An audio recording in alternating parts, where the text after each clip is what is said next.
വളരെ സങ്കടകരമായ ഒരു സത്യം എന്താണെന്ന് വെച്ചാൽ ഒരു പെൺകുട്ടി അവരുടെ ഏത് സാഹചര്യത്തിൽ ജീവിച്ചിട്ടും എത്ര വലിയ സ്വപ്നങ്ങൾ കണ്ടു കഴിഞ്ഞാൽ ഒടുവിൽ അവരുടെ ഭാഗ്യവും നിർഭാഗ്യവും ഒക്കെ നിർണ്ണയിക്കുന്നത് അവരുടെ വിവാഹശേഷമാണ്. എന്തിനേറെ അവരുടെ സന്തോഷവും സമാധാനവും നിർണ്ണയിക്കുന്നത് പോലും അവരുടെ വിവാഹശേഷമാണ്.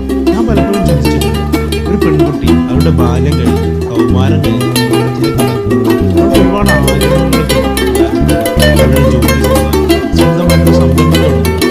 ഒരുപാട് ആഗ്രഹങ്ങളുണ്ട്. ഒത്തിരി പ്രതീക്ഷയോടെ പദ്ധതികളൊക്കെ വീട്ടുകാരോട് ചർച്ച ചെയ്യും. അവരത് വളരെ സന്തോഷത്തോടു കൂടി വളരെ അഭിമാനത്തോടു കൂടി.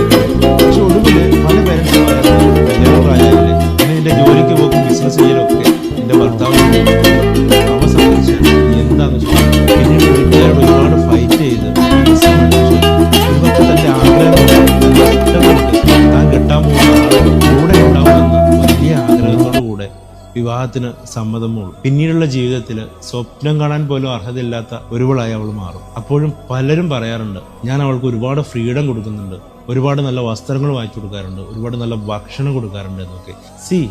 ഈ ഫ്രീഡം ഔദാര്യമായി കൊടുക്കേണ്ട ഒന്നല്ല. രണ്ട്, നമ്മൾ ഈ പറയുന്നത് പോലെ നല്ല ഭക്ഷണങ്ങൾ വാങ്ങിക്കൊടുക്കാറുണ്ട്, നല്ല വസ്ത്രങ്ങൾ വാങ്ങിക്കൊടുക്കാറുണ്ട് എന്നൊക്കെ.